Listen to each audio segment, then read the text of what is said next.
Hey, everybody. Welcome to another episode of Crimes, Killers, Cults, and beer. And beer. Just two crazy Florida men drinking beer and talking about true crime. That's Todd. And that's Bill. We haven't done that in a long time. Right. And before we get started, we have announcement. Paul, We have some ado. We have some ado. Paul has left the show. He was on his National Guard deployment, and I mean I'm not going to get into why, because that's his business, but it involves the military, and his reasoning for I completely agree with his reasoning for stepping away, and so it's not like we had a beef or anything like that, or it's not even that he's a very busy guy. But it's not even that he was too busy. He loved doing this, but there's just reasons that had to do with the military of why he thought it would be best to step down. So, it was perfect timing because Todd was coming back to the show anyway. We were going to be a three-piece. So I'm back. Yeah. So I don't know if you missed me or not, but I'm back. You were missed. But Todd's replacing his replacement. What a strange world we live in. Yeah. Now, Paul did tell me that he might be okay with coming on as a guest every now and then, which I'm fine with that too. Oh, yeah. So. Anyway.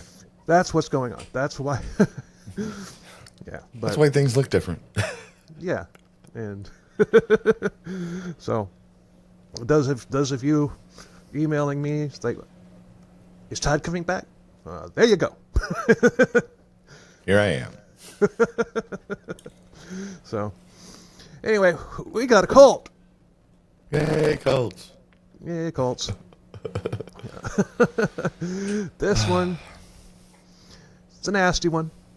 And this one is pretty much what the cult that I was raised in could have easily turned into if the cult leader if Hobart Freeman hadn't died. So, all right.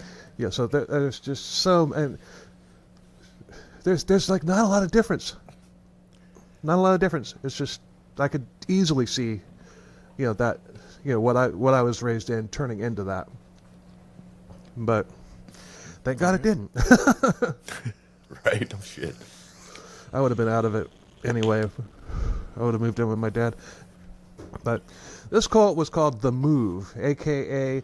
the Move of the Spirit or the Movement of God. It's mainly known as the Movement of God, but it's been shortened in a lot of things to The Move. It was a religious fundamentalist cult, and a particularly nasty one that started right here in Florida in the 60s by a man named Sam Fife. This was a cult that branched all over the U.S. and beyond, and it's a lesser-known one. There's only a couple podcast episodes about this one. And this one goes from fundy cult and even into troubled teen industry tactics. It was also a faith healing cult, although that wasn't the primary message of it, like another cult that we've covered. But this episode is basically going to be a collection of stories and incidents that happened from the satellite locations of the cult, as well as the cult leader himself. Yeah, it's a bit different from the other cult stories we've done because of the fact that it is all scattered around different stories and everything. I'm covering mainly two or three instances, but if you go looking online, you can find blogs and stuff from many people that were in this cult telling the story. So I'm just focusing on a couple of them.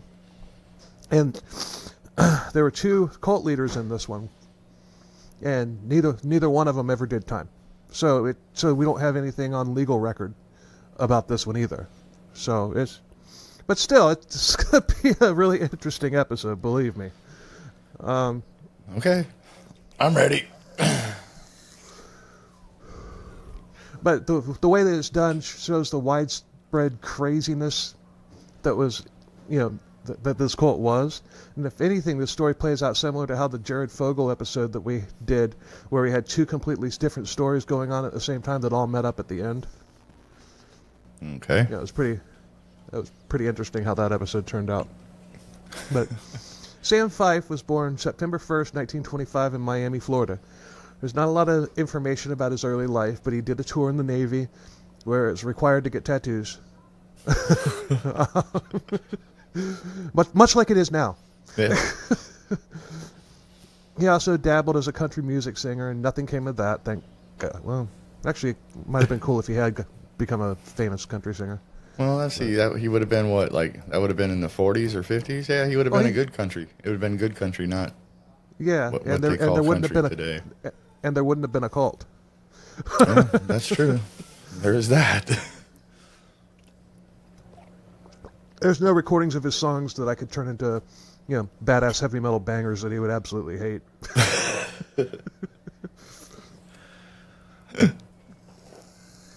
He studied at a New Orleans Christian university to become a Baptist preacher, but then he switched to charismatic Christianity, which emphasizes the work of the Holy Spirit and the spiritual gifts as everyday parts of life. The branch he used was the charismatic movement, which was the most widely used method. It grew from the Protestants, which it broke away from because there was a growing group of Protestants that believed that speaking in tongues wasn't necessary anymore. So, like in other religions... Is it even necessary at all? Yeah, well, it's groups. Sorry. Well, so like in any other religion, if you don't like what the majority is teaching, you start your own sect, and that's exactly what Sam Fife did. When he left the Baptist, he started a church in New Orleans, and where he began piecing together his own doctrine based on the charismatic movement. And he later moved back to Miami, where he started a prayer group, which led to the cult. He had 2 wives and 2 daughters, both with his second wife. And there's not much at all about his wives or daughters other than a reference, and we'll cover this later in the episode. Okay. With his doctrine complete, he began a wilderness message teaching that, in the early 70s. And he had relocated basically everybody to Alaska, along with thousands of followers located in communes in Alaska and Canada. Alaska, huh? Yeah. For basically the same reason that R.G. Stair focused on South Carolina. Because that's where the chosen were going to be safe from Armageddon. Mm-hmm. Although up there in Canada and Alaska makes more sense than fucking South Carolina.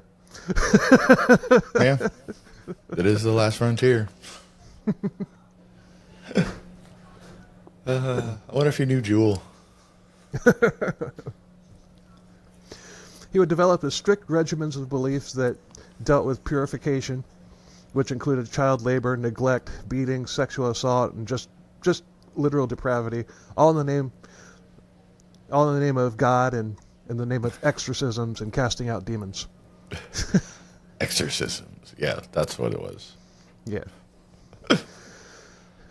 There's lots of similarities, not only with the cult that I was raised in, but that Canadian cult, His Rest Christian Fellowship.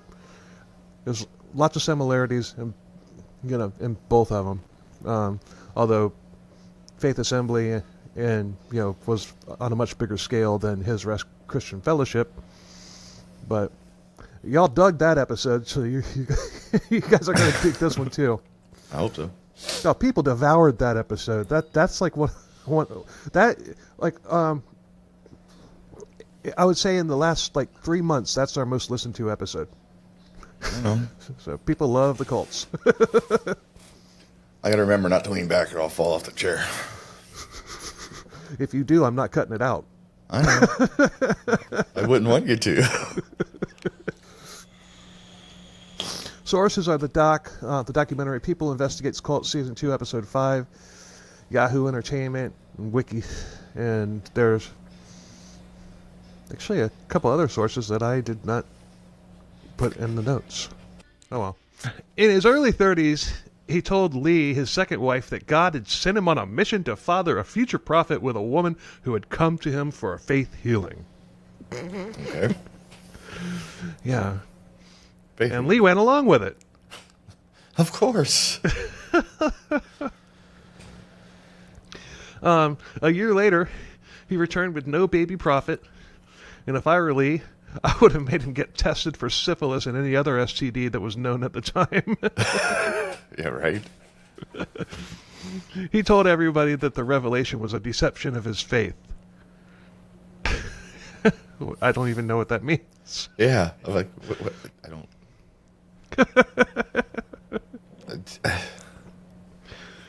He's a cult leader. Yeah, it's just word salad. He could say, I looked up at the sky, and an orange baseball landed on my head and pancakes for breakfast. And people would be like, oh, that's great. What does that mean? Who knows? It's deep, though. Or we could talk in BTK 363 haikus.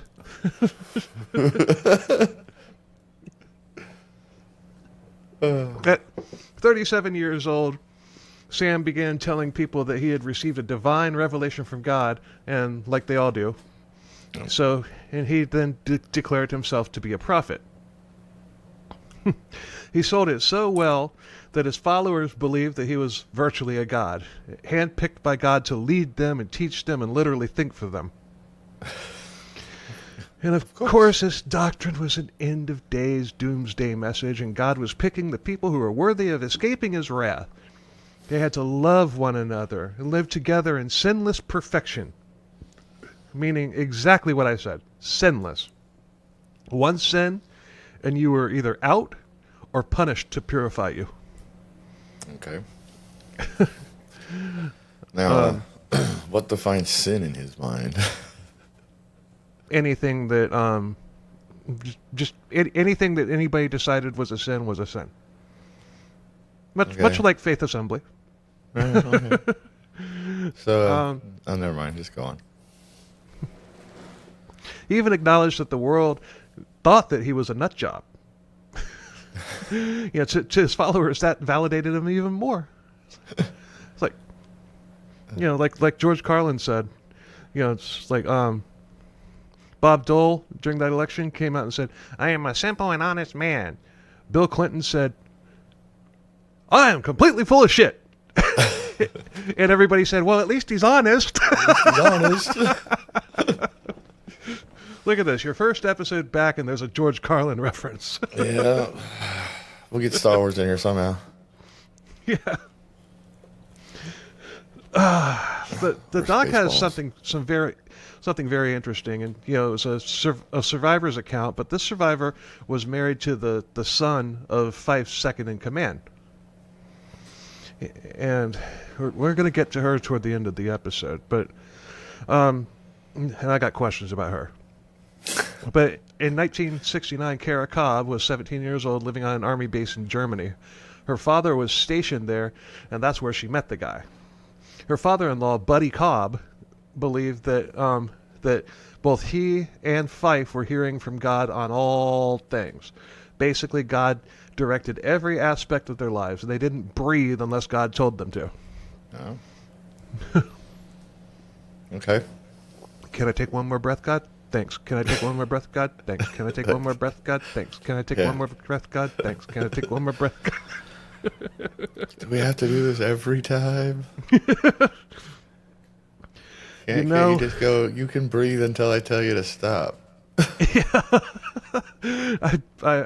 I would not be surprised if that came up in discussion. Well, maybe we should have them ask God for permission to breathe every morning when they wake up. Man. All right. It probably didn't, but it wouldn't surprise me. Yeah. That might be something that people would be like, all right, you're full of shit. Yeah. But at least you're honest. At least you're honest. Oh, dear. Okay, here we go. Kara and her new husband moved in with Buddy Cobb and his wife Dottie. This was when Fife had relocated back to Florida. And the first time Kara met Fife... Too cold in Alaska? Well, they weren't in Alaska yet. Oh. But the first time Kara had met Fife, she had come out of the house with a bikini on to go swimming, and Fife's first words to Kara were, "Daughter of Zion, when are you going to put on some clothes?" Okay. At least he was, daughter. That's not what I expected. I expected him to call her a harlot or something like that for wearing a bikini. Yeah, right. So, but as far as things that cult leaders say, that's pretty tame. Actually, yeah, it is. But that was a rare occurrence for Sam Fife.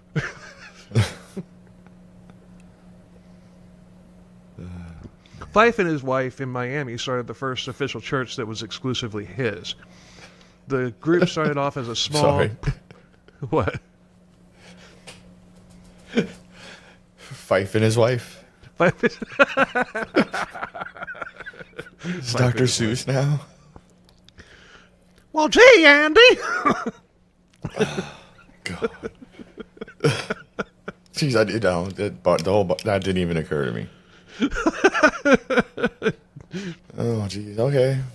Sorry, that just... It's hard to believe that there was a cult leader with the last name of Fife. Yeah. And that show was it was in, regular syndication at that point. All right, here we go. But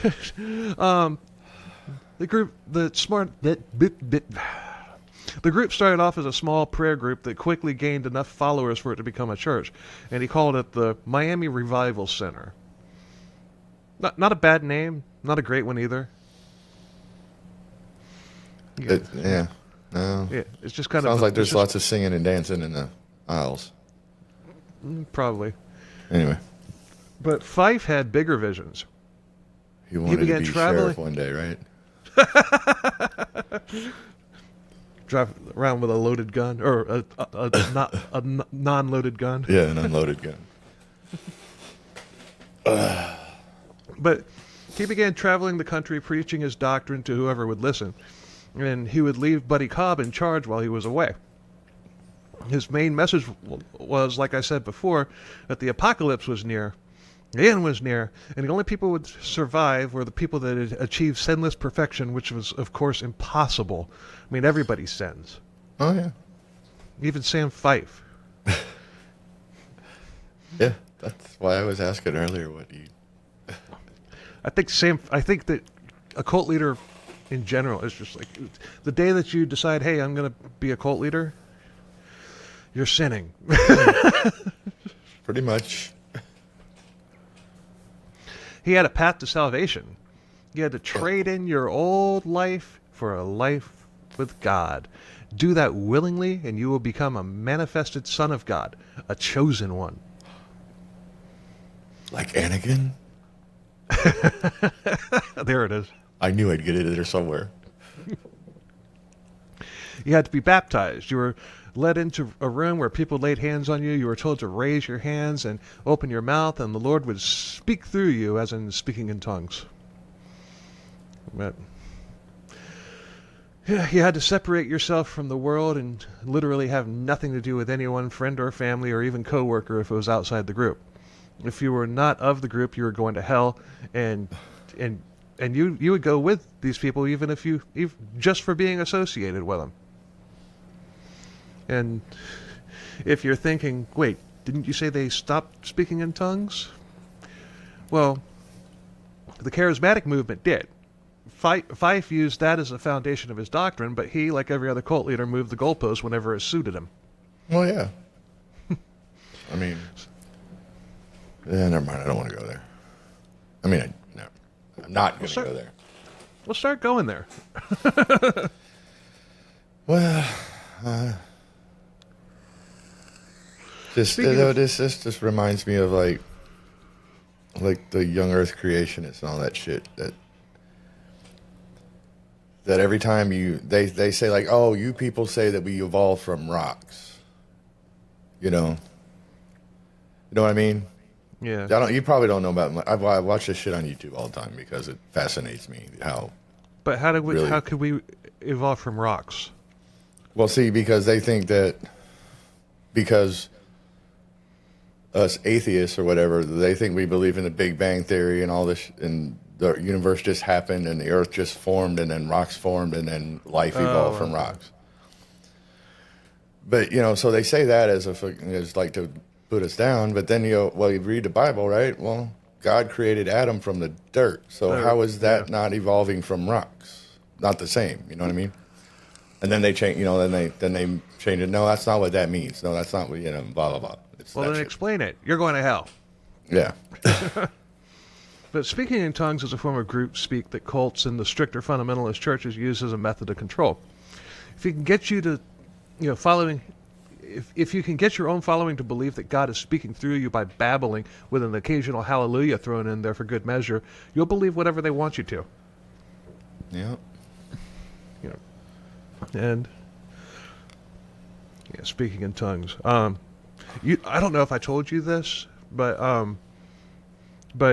my stepdad told me that before my mom died, she completely renounced everything that Faith Assembly taught, even speaking in tongues. She basically admitted that she had been duped.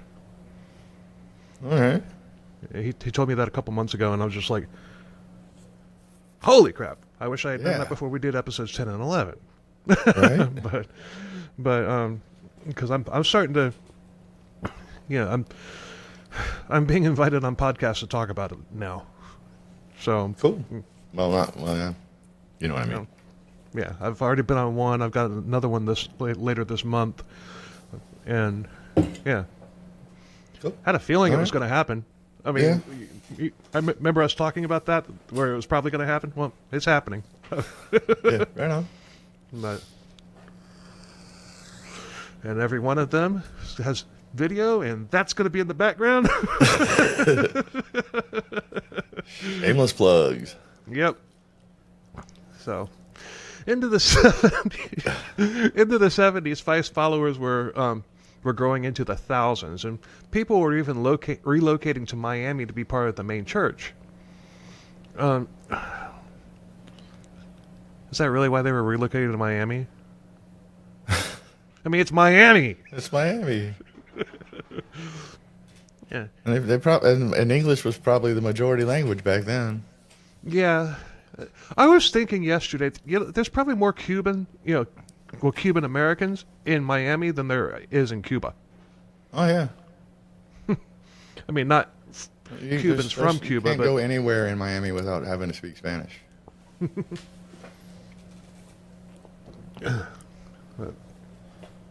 I want a Cuban girlfriend.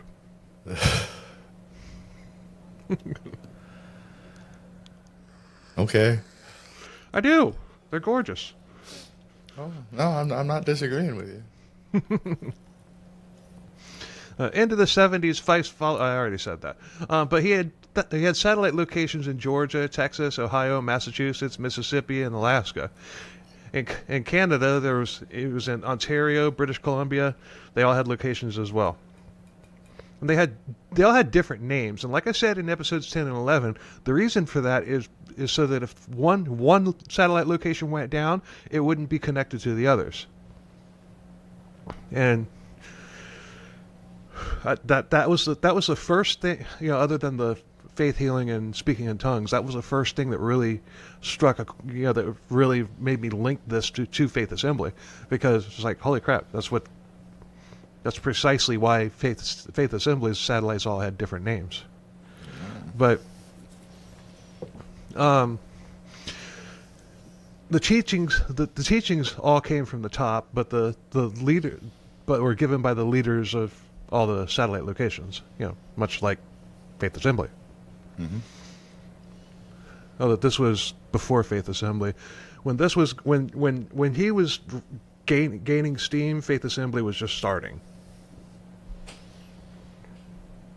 But there were rules about what you could wear, how long your hair could be, how you could dress, how you could relate to a spouse or your kids, and they had lots to say about a woman's place. Oh boy.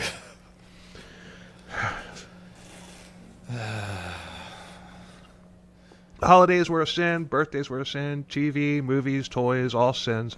All worldly things that a chosen one doesn't need. All these satellite locations were run by elders who had been appointed by Fife himself, and basically yes men who would toe the line without question. He had a direct line to Fife, and they taught whatever Fife dreamed up week to week. That also got me. I was just gonna say, I wonder how hard it was to keep up with the changes. I mean, it's like the internet didn't exist back then. It all had to be done by phone or telegraph or snail mail. Yeah, it's just like, well, all this shit that we've been doing because we just got this letter. Well, we're all done. We're all out. It's all changed. Bye. One survivor who spoke out was Priscilla Roberts, and she lived in Canton, Ohio, and she was 12 when her family joined the move.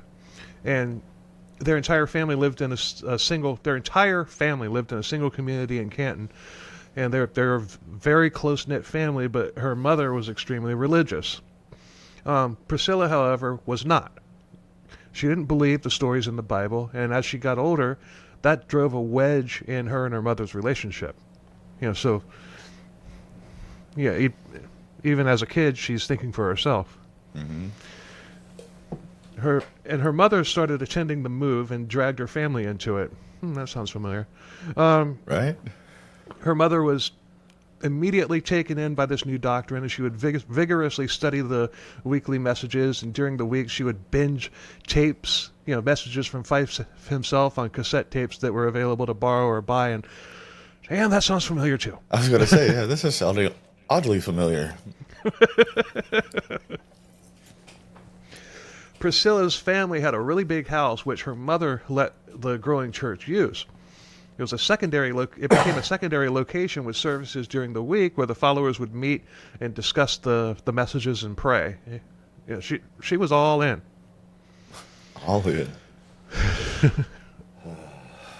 They met in the basement, and Priscilla would listen, and she began processing it, realizing how ridiculous it all was. And there's a reason why I included her story, because she reminds me of myself at the tail end of my story in episodes 10 and 11. Yeah. She goes, what she goes through, nothing compared to what I went through is nothing compared to what this girl went through. Believe me, Right. She was pushing back really hard, and she wanted nothing to do with any of it. And her parents looked to the elders to help, for help on how to handle her, because because her parents weren't disciplinarians. But no worries, the church had plenty of abusers who were more than happy to intervene. Of course they did, but that's not a sin. They started off by lecturing her about being a bad kid, and that was evidence that Priscilla had demons, but put a knife in that. She had demons. Was there like a pill you can take for that? Huh? She has demons. Was that take a pill for that, or is there a shot you can get? They believed that any problems that people had were caused by demons, and if you listened to them, you would be possessed. Fife preached that any type of negative behavior and even mental retardation was the result of a demon possession. Okay, demons were everywhere, and that was genuinely what they believed. And they were literally afraid of it because that was a catch-22, because it's a spirit of fear that causes that, which is what? A demon? Yep. And the doc, Karakov, says that was a demon on every doorman. A demon on every doorknob. But what do you do with demons? Build a bridge out of them? No, that's witches. Oh, yes, that's witches. But demons must be cast out of the body. Ah, yes. And how do you do that? Exercise. You work out. No, exorcism. That's what it is. You got it. I knew it was X or something. I like exercise better. 1 and 2 and 3 and up demons and down. be gone now. And then the demon's like, all right, I'm out of here. Oh, God. I didn't know it was going to be so much work. Fuck this. I'm out. Yeah, fuck this. There's a priest. There's that meme that says a priest showed up to my house ready to cast a demon out, and I'm like, I didn't order an exorcism, and the demon says, I did. That's fucking great. Even though the demon could just leave on his own. He's like, oh, get me out of here. Get me the hell out of here. I'm stuck.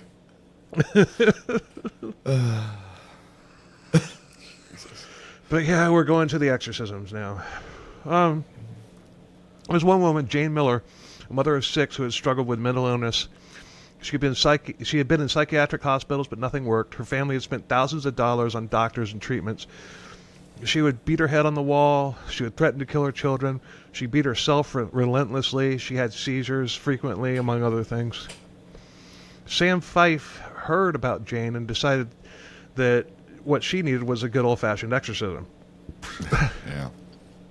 He told everybody that the Lord led him to Jane. Okay. Fife said that when he and several others first approached Jane, the demons were being quiet and pretending that they weren't really there. But as they prayed, the demons took full possession of her and spoke through her. And you can hear Fife speaking and screaming at Jane and speaking in tongues, and Jane as the demon was responding, and she starts screaming too. It's really hard to listen to. I can imagine. But I was going to play a clip from it, but it's copyrighted material, and we don't need that, on YouTube. Yeah, who needs that? We don't need that strike. We don't want that trouble. But my first episode back. Yeah, but we'll link to the audio. I mean, it's an hour and 25 minutes long, and Ooh. it is honestly, a lot of like you maybe, and probably a lot of our listeners are gonna click that link and be like, I've heard this, because I had heard of it, didn't realize that it was didn't realize it was the cult. Right on. But so you can judge its legitimacy for yourself. I mean, I don't know, because I'm thinking that you can't really script that. No, probably not. So I don't know. I'm really. I mean, dude, conflicted. unless they did like a wrestling match, like I'm gonna do this, you do this, and in between we'll just do whatever. No, but they talk back and forth, like we are, and my shit's scripted. Well, you know what I mean. But anyway, but feel free to listen to it if you want. And I mean, it's a rough listen, but yeah. But this recording was a badge of honor among the Fife faithful, and Fife faithful. They believed that he really did cast Jane's demons out, and Jane actually believed that he did as well. Okay. But did that? I mean, there's no word that I could find on whether or not, what her life was after that. Oh. Did it fix her mental illness? They don't know. Who knows? Huh. But back to Priscilla. It didn't, but yeah, anyway. Yeah. But back to Priscilla. Priscilla's mother got a hold of the tape and began playing it at their house at the meetings over and over and over again. And this had a very adverse effect on Priscilla. It scared the crap out of her. She had to sleep with the light on, and it got so seared into her head that she would hear it constantly, and she had to cry herself to sleep. Oh, damn. When she was 14, her parents brought her to what she thought was going to be a family get-together at one of the elders' homes. See where that's going? Unfortunately, I do. I mean, her mom actually believed that that her being scared by that exorcism meant, was proof that she was possessed by demons. Yeah. Of course it did. I mean, it scared, it's very unnerving to listen to, but there were no other young people there. She was then told that an exorcism was going to be performed on her. They made her sit on a chair and they surrounded her. Then the shouting and speaking in tongues began. They were literally screaming an inch away from her ears, shouting for the demons to come out in the name of Jesus. Then they dragged her upstairs. They threw her on the floor. One of the elders said that the Lord had spoken to her. What did God allegedly say? Take a guess.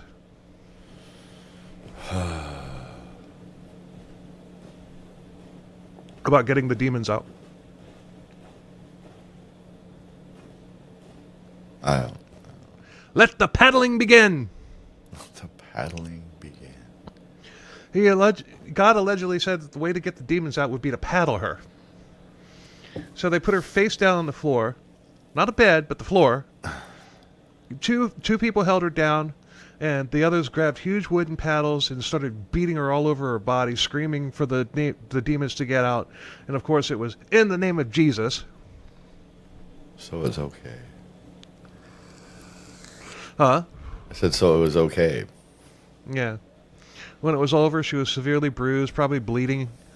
She looked up and she saw her parents just sitting there on the floor watching. They did nothing to help. They had just watched their daughter be brutally and viciously assaulted, and they were okay with it because Priscilla was possessed by demons and had to be delivered. Yeah. She had to be delivered, all right. She had to be delivered away from them. I know, right? Where's Children and Family Services when you need them? Yeah, right? In cult speak, possessed by demons means that she dared to think for herself. Oh, of course. Yeah, I don't like this. Fife believed that that man is born with a sinful nature, and unless you train your child in the ways of the Lord, the child would go astray.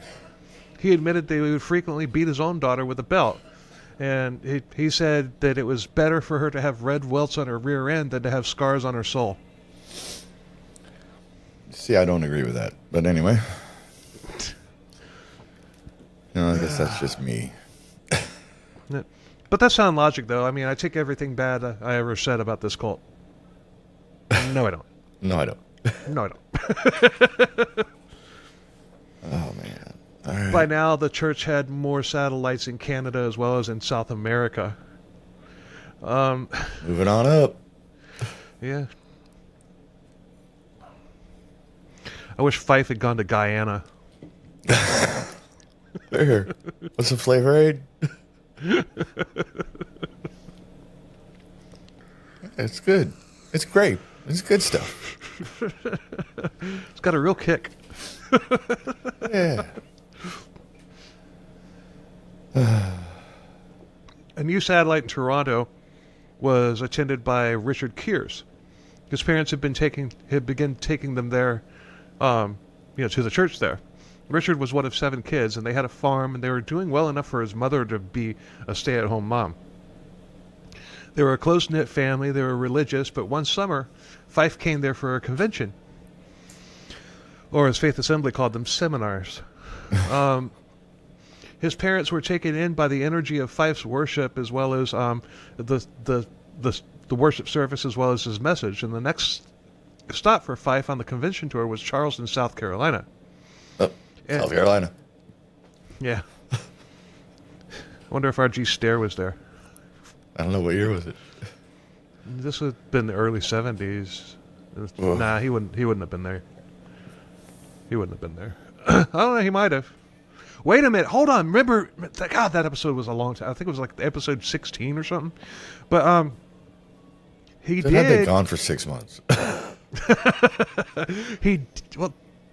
R.G. Stair did go around, attending like all sorts of church revivals and stuff before he may very well have attended one of these conventions. Yeah. Never know. I think Fife is worse than R.G. Stare, just because his cult was so widespread, and R.G.'s was just one commune. Yeah. But they're both pieces of shit. Well, yeah. You gotta be. Yeah. Never mind. No, it's true. No, it is true. I agree. I'm not disagreeing with you. But Richard's dad had followed Fife there from Ohio, just to go to another one of those conventions, and it's like he had a Grateful Dead type following. Okay. Some people have called the Deadheads. Some people have called them cultish. Nah, they're just fucking stoned hippies that like to dance to fucking shitty music because they're so high they can't tell it's shitty. I want to know where they get the money to travel the country and follow them. Selling fish weed. As well, huh? They sell dope. How did they get it? They get it. I don't know, dude. I'm not a fucking deadhead. How the fuck do I know? I should ask Matt from Murder Coaster about that.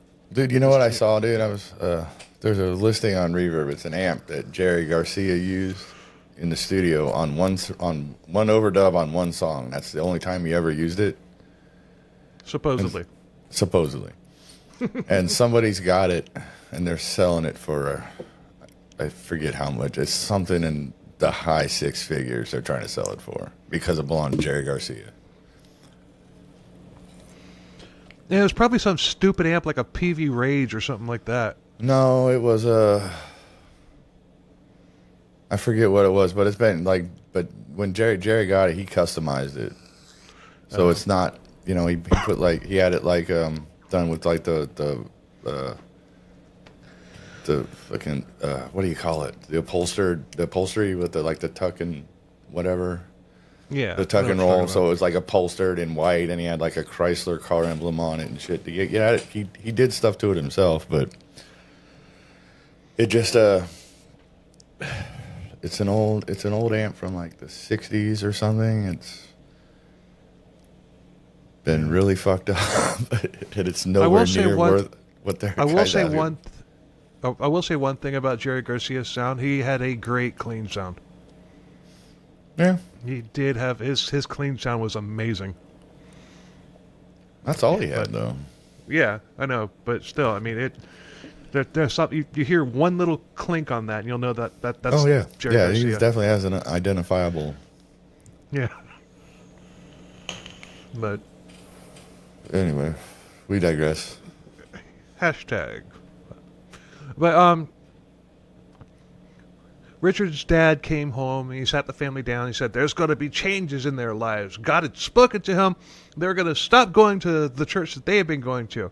Their family have been chosen to God to be chosen by." Dude, it's got to be me, right? Dude, I make you fucking get all tongue tied. Have you listened to any of the episodes with Paul on them? No. Some things will never change. Oh, all right, dude. I thought I asked you when I did that guest spot. I thought I asked him if you still stuttered. Well, I did on that episode too. Well, yeah, but I was there. That's what I'm saying. I'm like, dude, does he stutter like this all the time? Because he did it all the time with me. And I thought he said no, he's going to. But okay, never mind. No, I absolutely do. Okay. But their entire family,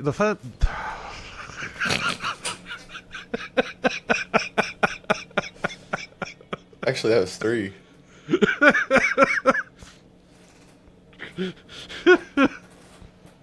Oh boy, here we go. Their family had been hand-chosen by God to be spared from God's wrath when the world ended. And that this group of chosen ones would be at God's right hand as new rulers of the world.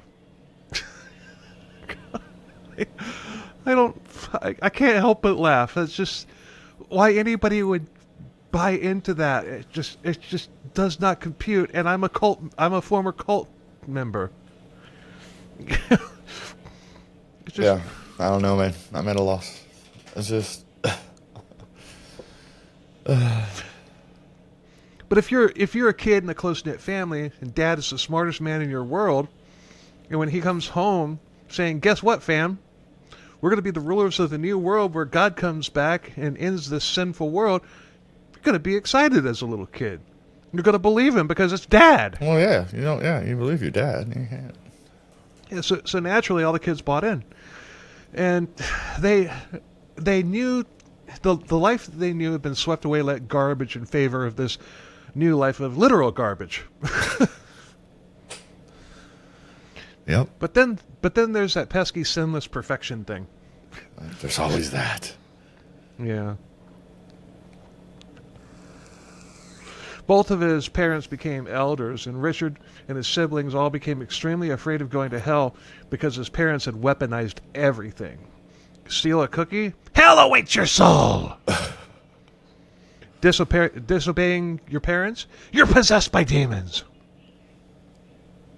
These kids are probably walking around on eggshells, which is probably a sin too. You know, walking on eggshells. Walking on eggshells, yeah. Yeah. But they tried so hard to be good and do what was right, and that they became robotic and compliant. Yeah. As you would. Trigger warning. Like what happens with lots of kids who are forced to grow up in cults, something happened that really threw Richard for a loop and made him start questioning whether this was right or not. He was 11 years old, and it involved his 9-year-old sister. He was at the church, and he happened to walk by a room where the door was cracked open. He looked in, and he saw a couple of teenagers raping his 9-year-old sister. Ouch. He didn't know exactly what he had seen, but he knew it was wrong. He told a friend what he had seen, and then word got back to Richard's father, who, like I said, was an elder. They set up a meeting between the families of the men and his sister, and Richard's own father treated the girl, his own daughter, like it was her fault that this had happened to her. What the fuck? A 9-year-old. A 9-year-old. She was beaten with a belt as punishment. She was a participant, not a victim. She wanted it, and she encouraged it. Nothing happened to the teenage douchebags. Richard, at that point, began questioning God. Yeah. Yeah. I'd be questioning his dad said it was, you brought it on your... Yeah. And how old was he? He was 12? Richard was 11. His sister was 9. 11? Okay, well, he ain't old enough to take on his dad yet, but... No. Dad gotta go to sleep sometime. You know what I mean, dude? Yeah. Fucking dad sleeping, knife to the throat. End of story. And then you go find them other 2 fucks and beat the shit out of them. Cut their fucking nuts off and make them eat them. Yep. But this story is not... This is what God told me to do this. Hey, if God said that she was a willing participant and she had to be beaten with a belt, who are you to say that God didn't tell me to cut my dad's throat for saying that shit? Yeah. Yeah. It goes both ways. Yep. God. Jesus. The story was not unique to this one satellite location. It happened everywhere, even at Fife's own home location. Hell, the one in Miami. Hell, this method of dealing with it probably came from Fife himself. Oh yeah. Which is why, going back when Kara came out in the bikini and all he said was, "Daughter of Zion, when are you going to put some clothes on?" That's why I said that seemed really tame in comparison. Mm-hmm. But every time that this happened, it was the girl instigating it, and she was punished. Or in some cases, they deemed it to be God's will that it happened. Of course. Either way, nothing was done about it, ever. Richard Kears has a book about his time in the cult called Swindled by Faith, A Time for Reconciliation, that I became aware of as I was doing the research and everything. And I ordered it because I wanted to use it, but because of the U.S. Independence Day, July 4th. It wouldn't be here until Sunday the 7th, which is today, and it came today. Ah, right on. But I'm gonna read it, for, I'm writing my own book, so I want to have Richard on a CKCB Features episode to interview because his story is fascinating, and he played a big part in the People magazine documentary. But I really do. I think an interview with him. I think me and him talking would be freaking intense. Yeah. Absolutely. But we have a lot in common. You do. So yeah. At the end of 1971, Fife announced that God had told him that they had to build a self-sustaining communal farms in remote wilderness areas in Alaska, Canada, and South America. They already had satellite locations in these places. And why?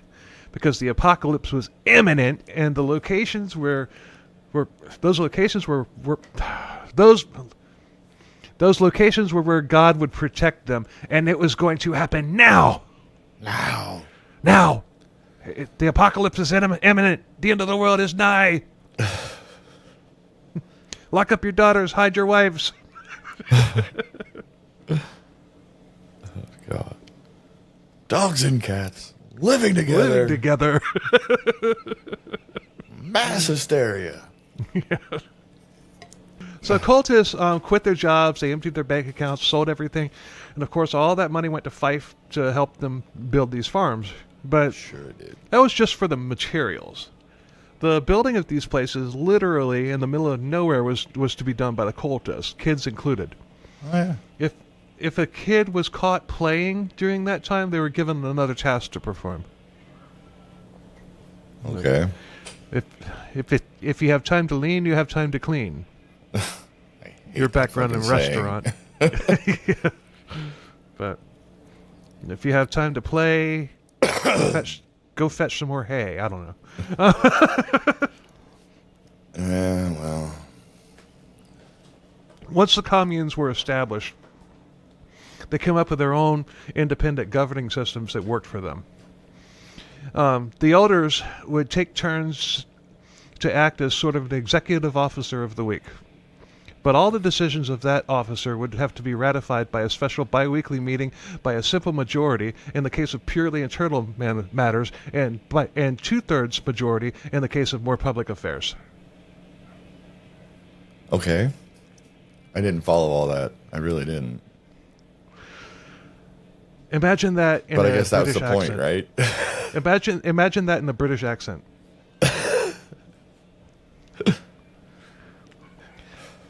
It would take turns to act as a sort of an executive officer of the week. But all decisions of that officer have to be ratified by a special bi-weekly meeting by a simple majority in the case of purely internal matters, and by 2/3 majority in the case of more public affairs. Monty Python and the Holy Grail. Yeah, I know. I got it. It fit. Yeah, no, yeah. I mean, that's honestly. I mean, like, it confused me. I was like, listen to you, and I'm like, wait, what?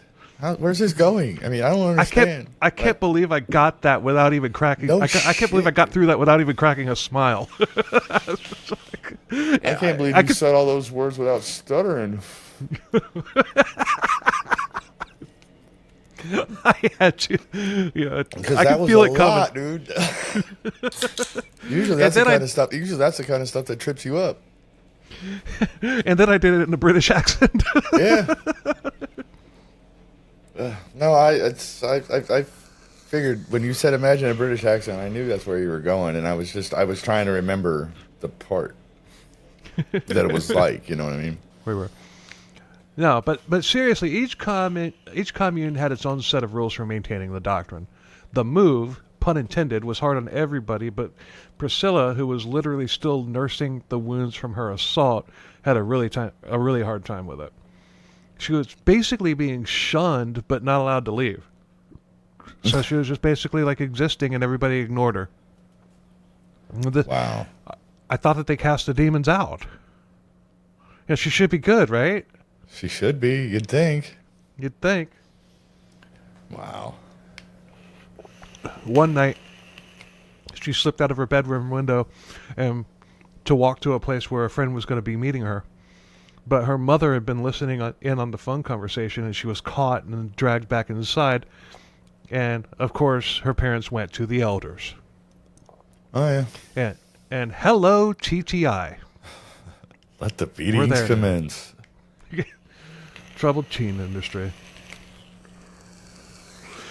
As if I couldn't hate these pukes anymore. I mean, she was thrown into a car, driven to an airport. A plane was waiting. She was loaded onto it, and they took off. And they refused to tell her where they were taking her. Sounds familiar. Yeah. Doesn't that sound familiar too? That's fucking troubled teen industry bullshit right there. But this is like before TTI became a thing. I mean, it was there were camps already in existence at that point, but not very many. I mean, Synanon had basically just like folded and then started branching out on like multiple locations. This was at the very beginning of it. All right. But she was taken from Ohio to a, quote, deliverance farm, which is fundy cult for TTI farm, in Europa, Mississippi. Yeah, and it was just a collection of shitty trailers in the middle of a very rural part of the state. This place was one of several, and it's where the move would send their, quote, troubled souls, or kids who refuse to bow down to their doctrine. Lots of beatings and exorcisms. Aren't those the same thing in this cult eyes? Yeah. In TTI, the advertised purpose is to help put these kids back on the right track. On paper. On paper. A deliverance farm is a place where kids could get their demons cast out of them. But let's examine this, shall we? This cult's we shall.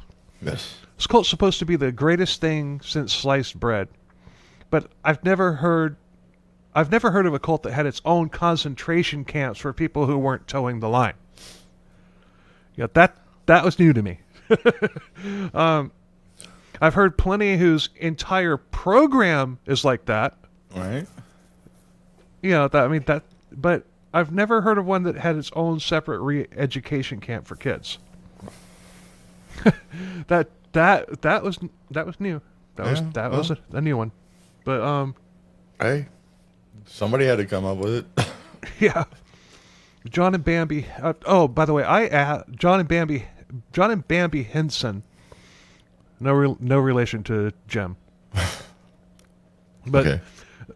They were the couple who ran this particular deliverance. And her name was Bambi for real? Yeah. But they're big time lapdogs of Sam Fife, who they believed every word that came out of his mouth, and no other words though, because they wouldn't be Fife's words, and therefore sin. Yeah. It's a cult episode. I just realized I hadn't done that yet. Right on. Slippage. Hey, it happens. But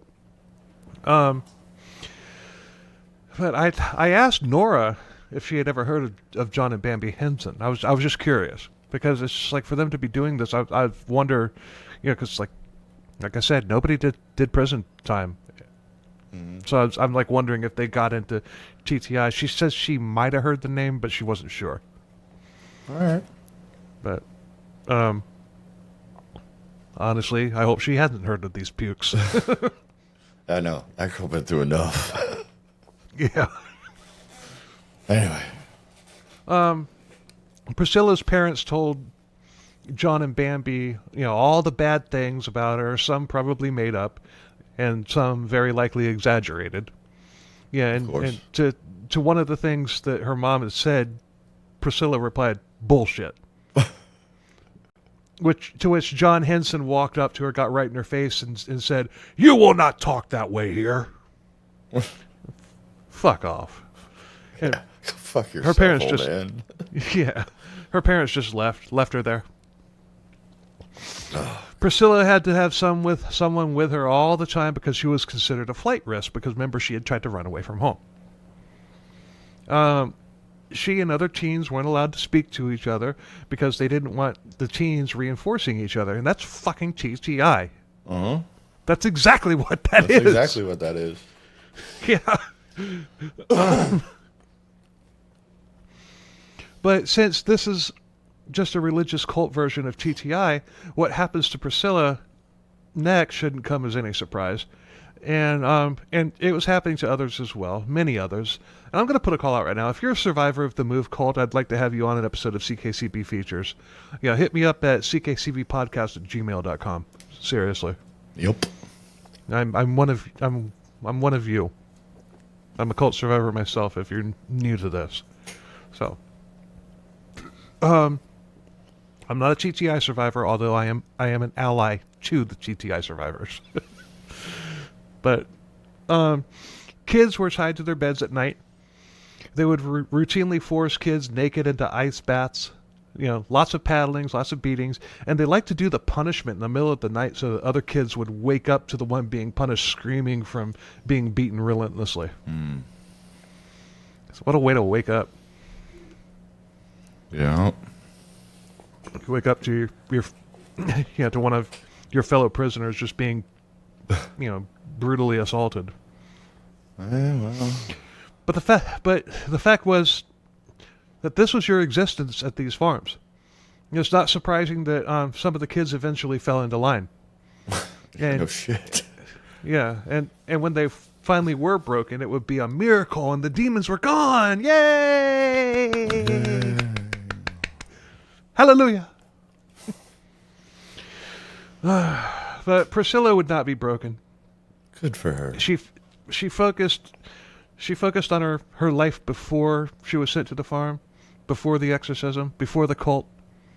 Resistance was not futile. She will not be assimilated. She will not be assimilated. Put a knife in that. But she did struggle with depression, and how could she not? But once the depression set in, the Hensons noticed. And like in any TTI camp, the Hensons had several kids around that they were little snitches, or pets, ones that behaved themselves, so they were given more privileges. And after 15 months on the farm, they broke Priscilla, and she became one of the pets. Oh, she got assimilated. Yeah, they broke her. But it took 15 months, though. That's a tough bitch, man. Goddamn. Huh? So that's a tough bitch, dude. 15 months of that shit before she finally broke. Yeah. I'll say right now, the ending to her story is satisfying. I hope so. I really do. Yeah. I want it to be. Yeah, but she's not done going through hell yet, though. Well, of course not. But before too long, Priscilla was helping the violent or mentally ill. She was helping with them, helping to subdue them and whatnot. But there weren't just kids there. In 1975, Charlene Hill, a mother of 3 who had been sent there from Miami, Fife's home base, arrived. She had severe mental problems, and she wanted to call her parents, but that was forbidden. Priscilla was told to keep an eye on her, and she had to tie Charlene into bed every night. Charlene, a legal adult who was there against her will, and she was in the cult by herself. It wasn't like she was born into it. She had joined by herself, and then it was cult members that decided that she needed to go to this TTI camp. Okay. So she decided to go on a hunger strike. Bambi Henson came up with a way to force feed Charlene. Uh-oh. They filled up a bathtub. They held her head underwater for a short period of time, and when they brought her up, she was gasping for air, and Bambi would shove soup into her mouth. And if she tried to spit it out, Bambi would shove her back underneath the water. Priscilla was made to watch this. She didn't participate in this, but she was made to watch. And Charlene could have died from this. I mean, what if she had inhaled a piece of food into her lungs when she was gasping for air? Yeah. I mean, I mean, finally, yeah, murder is a sin, right? Yeah. But yeah, drowning someone in a bathtub is okay. Yeah. That's like a step beyond waterboarding, to be honest with you. Yeah, it's a big step. It's like, yeah. I mean, waterboarding, you're not really at any risk of actually drowning. Not drowning, but yeah. Fuck me. So this is worse than waterboarding, and waterboarding has been like basically outlawed because of how cruel it is. Because it's torture. Yeah. So, but finally, Charlene was able to contact her parents, who immediately came and got her the hell out of there. Good for her parents. Yep. They were probably just, like my grandparents were. It's just like, she probably basically disassociated herself with them and everything because that's what God's will, because they wouldn't join the cult too. Once again, sounds very familiar. Right. But kidnapping charges were filed against John Henson, and he was taken to trial. During the trial, the defense tried to make the case that Charlene had mental problems and that they needed to be taken care of. It seems to me so drowning in a bathtub's a way to take care of it. Yeah, but it seems to me that the strategy, that strategy would benefit the prosecution. Absolutely. Because where are John's credentials for mental health treatment? Yeah. Nowhere. They also tried to say that Charlene was lying about the abuse taking place there. The prosecution was able to get other survivors to testify about the abuse. And in 1977, Henson was convicted of kidnapping, and he was sentenced to 10 years in prison, where I'm sure that he would have been treated much better than the people who were subjected to in his camp. But the state Supreme Court overturned the conviction, citing a lack of evidence. And unfortunately, that sounds about right for a TTI case. Yeah, it does. God damn it. But Priscilla at this point was brainwashed. She was afraid to leave the farm. She was afraid that she would be repossessed by demons. They have broken her, unfortunately, but she is a survivor, and she would eventually remember who she was. But not yet. By now, she had been at the farm for almost 2 years. And we've checked out most of the cult checklist here, but there's one glaring one that we haven't gotten to yet. And I'm sure it's going on all over the entire world with this cult and everything. But we just we don't have every single story. So what have we left off so far? Take a guess. What have we left off?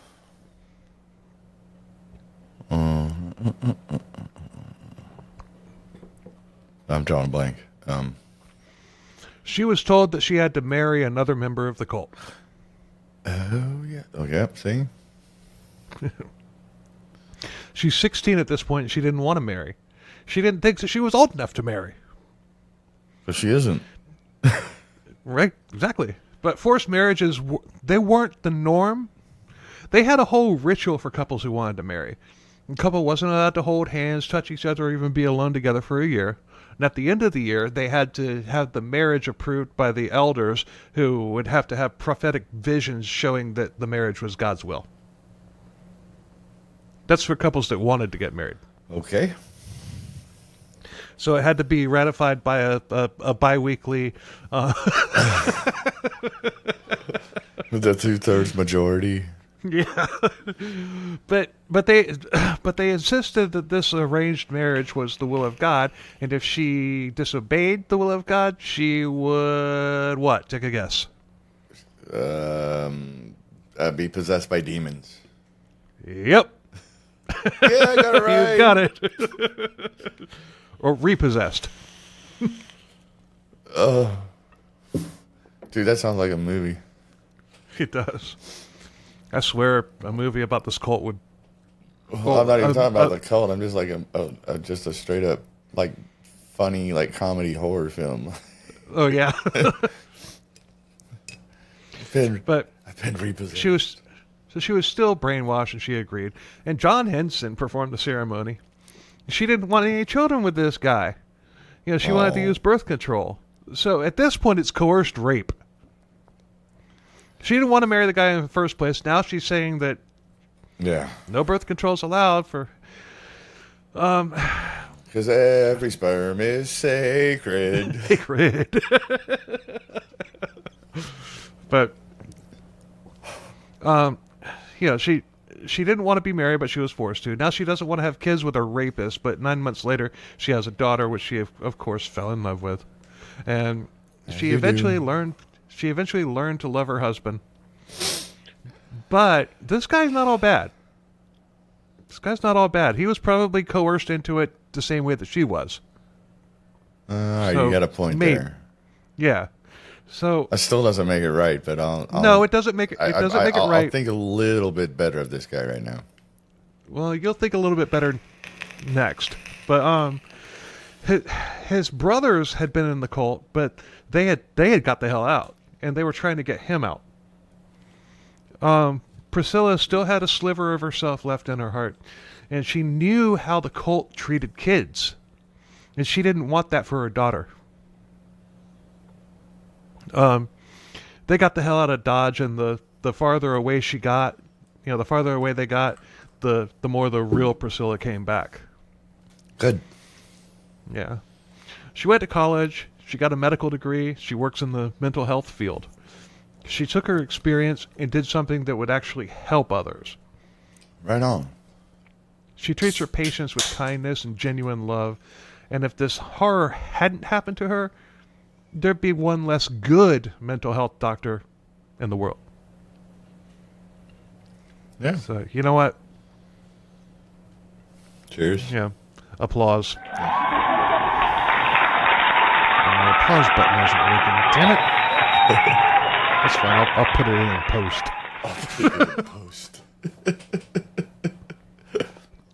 It's all right. We'll fix it in post.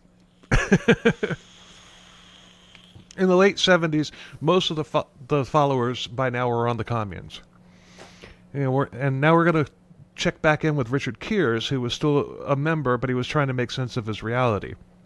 All right, then. He was 15 years old now, 4 years after seeing real demons in action. Right. He literally had a demon on one shoulder and an angel on the other, and he, like everybody else, was having problems achieving sinless perfection. And if Fife had said that he or anybody else had achieved it, he or they would be lying, which is a sin. A sin. He was in British Columbia in the middle of nowhere, completely cut off from the rest of the world. By now thinking yourself was also a sin. Right. And they weren't being taught anything either. Like, education had stopped. Like, the world was going to end, so why did they need to learn anything? I mean, it was work, worship, sleep, day in, day out. And how could you manage to sin in that setting? Well, they made sure that the kids were punished for something regularly. Right. And he started wondering, is this how God really wants us to be treated? He's possessed by demons. Oh, his exit is satisfying too. Awesome. Maybe even more satisfying than Priscilla's. Right on. But they're both satisfying. I'm not cheapening Priscilla's exit. Yes, of course. But no, she turned around and But he also realized that 1975 had come and gone, which is when Fife had said that the world would end. According to Fife, this was founded on loving each other. Now, well, it's not love. It's not Christianity. This is just another fucked up and sadistic cult leader. Uh-huh. By that time, after 5 years, Richard had had enough. He decided to kill himself. Uh-oh. And by deciding to do that, he knew full well that he was choosing hell. He made a noose, and he hung it up in the rafters of the barn. And when he stepped off the box that he was standing on, his weight hit, and the rafter broke. He survived. Wow. He had an epiphany and decided that he didn't want to die, but he couldn't stay there any longer. He was 16 when this happened, and he told his parents that he was leaving the cult. He was struggling with the decision. Yeah, I mean, he wanted to, but he was still like back and forth about it and everything. But his mother made it crystal clear to him when he said, "Hey, I'm out. I'm leaving." She laughed in his face. He looked at her and he says, "Thank you." That's all I needed. Yep. Love Toodles. this guy. I'm out the fucking Toodles. door. Toodaloo. See ya. Oh, good. Fuck my life. I really want to have this guy on and interview him. Yeah. If I can find him, and you know I'll find him. But it was 30 below zero the next morning, and when Richard left, he had a 3-mile hike through the woods and across a frozen river just to get to a deserted highway where like hardly anybody ever went through, just to hopefully hitch a ride. But he was out. He said that there was a couple of times he looked back and he saw the smoke coming up from the chimneys and everything. He could see that in the distance, and it's just like with every step that he made away from that place, he was happier with each step. Oh yeah. And yeah. But he got a job and he was doing fine, but Sam Fife himself showed up at his job and wanted to talk. Sam Fife himself came up from Miami all the way into British Columbia, Canada. Wow. So apparently his leaving sent some shockwaves. Yeah. Hobart Freeman I never met Hobart Freeman. Yeah, right. I'm glad I didn't. But Wow. All right. he was put into a van and he was driven back to the commune. Before too long, Fife was trying to brainwash him into submission, and it didn't work. Once they got back to the commune, Richard just walked away again. They let him out, and he just started walking. Good for him. Yeah. Although he did return, but he was trying to get people to leave. And after that point, he was banned from the property. But his parents disowned. Yeah, but his parents. What, you mean I can't come back here anymore? Yeah. Damn. Gosh darn it. Wow. Gosh darn it. Gosh darn it. What am I gonna do? I can't come back to the here cult anymore. Well, I guess you showed me. Drat. Eh? Oh, wait, curses. Foiled again. But his parents disowned him for a time, but they sort of reconciled later on. I swear, I've got so much in common with this guy. Richard and Priscilla got out in the late 70s, but the cult was at its peak at that time. Tens of thousands devoted cultists in North America, South America, probably other places too. Of course. But on April 26, 1979, that's a very specific date, considering there hasn't been a specific date at all in this episode. I was just thinking that.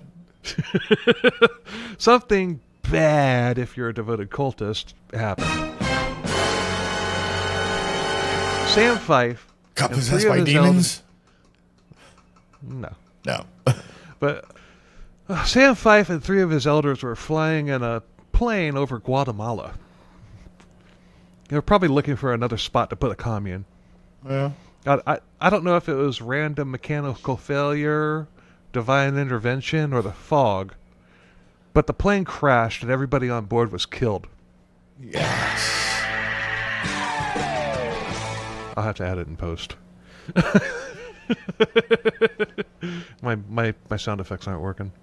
I can't hear him anyway.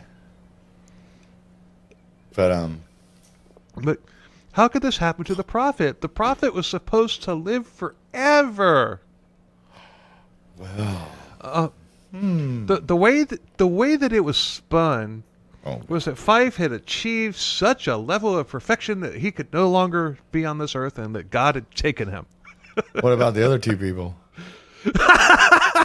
Exactly. Were they just like what do they call that? Cannon fodder. Expendable. Collateral damage. Yeah. I mean, like, well, the other two, they ain't quite made it yet, but he has, and so we have this chance, so let's take him. I mean, fuck the other two people. They can go to hell. I don't care. Them. Yeah. You know, like, seriously, what the fuck?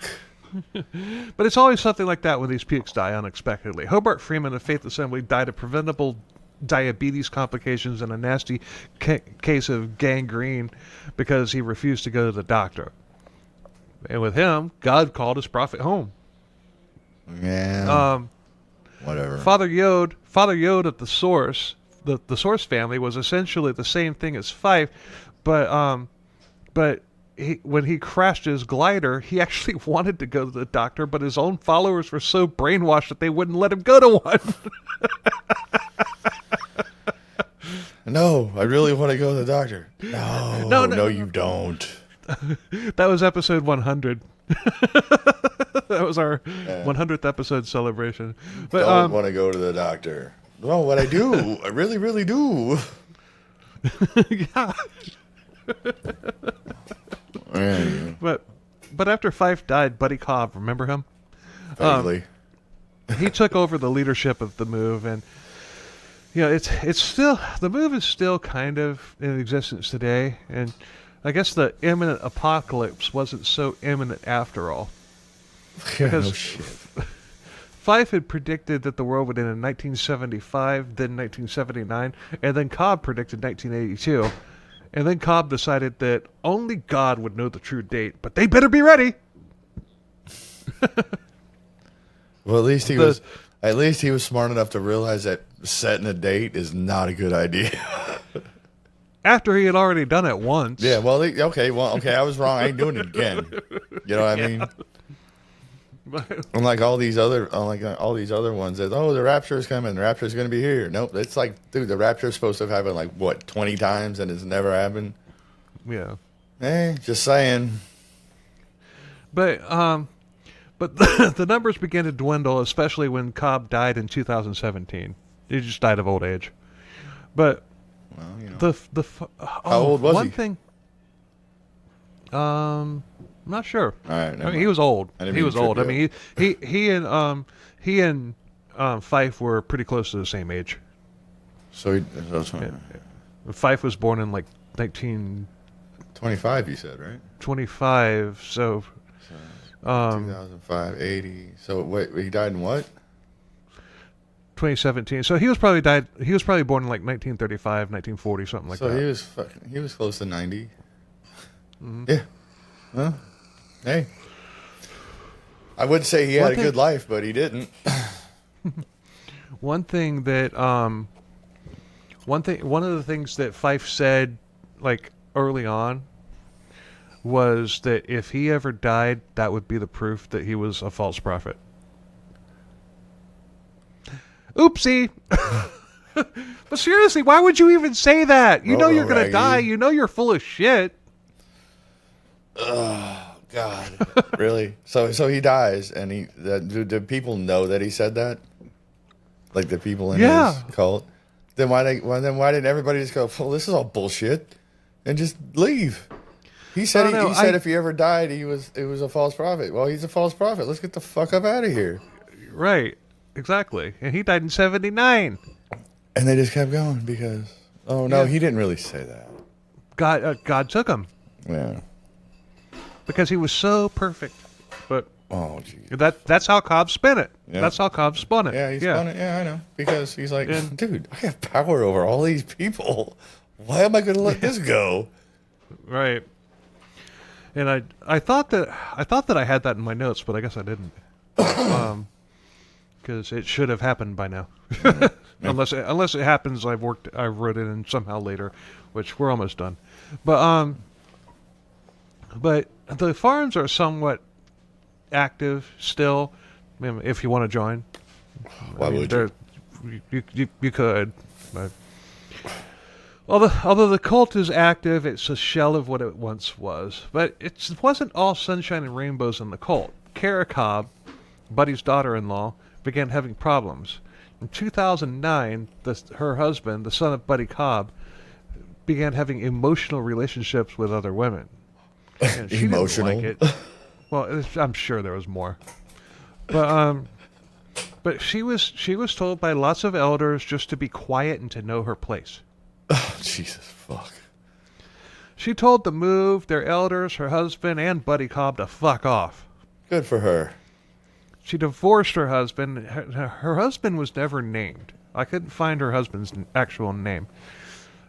We'll just sure call if I him looked Buddy really Jr. hard. Yeah, BJ. BJ. Is that your name or what you do? But she left the cult and she never looked back. Now, remember I said at the beginning I have questions Yes. about her? All right, that's what we're getting to now. She says that she knows some of the living conditions in some of the farms is disgusting.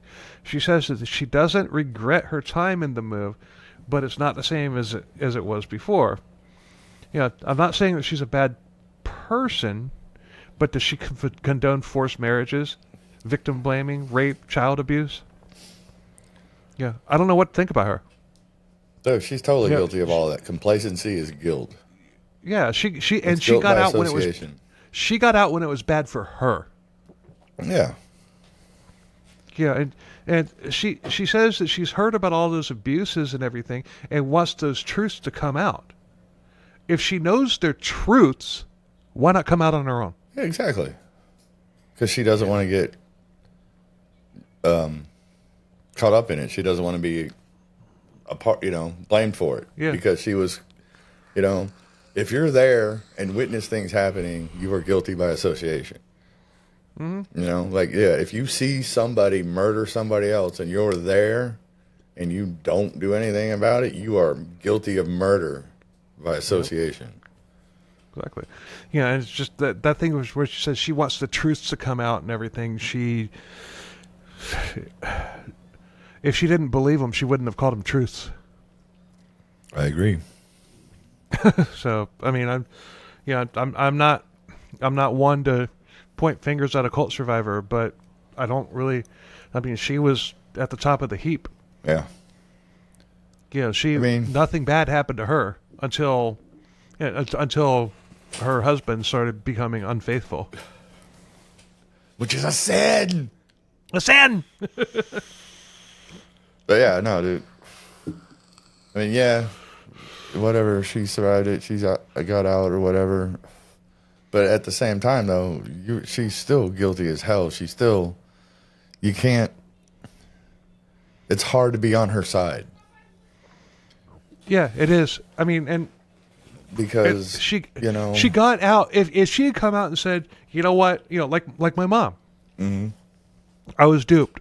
If she had come out and said that, I would think completely different about her. Yeah. But she didn't say that. Yeah. She said, I want these, I would like these truths to be known or whatever. And but did nothing about it. But did nothing about it. Yeah. She could. But then again, the brass of the cult, they're all dead. Yeah. So what do you do? But the fact that they're all dead, I mean, shit. Why not come out? Yeah, why not just say what happened? You make a deal, you get immunity, and just this is what happened. Yeah. Or whatever, but dude. But for a cult for a cult where there wasn't a paper trail, like a definitive story from start to finish, sure did get a hell of a lot of information. Yeah. Yeah. But all right. That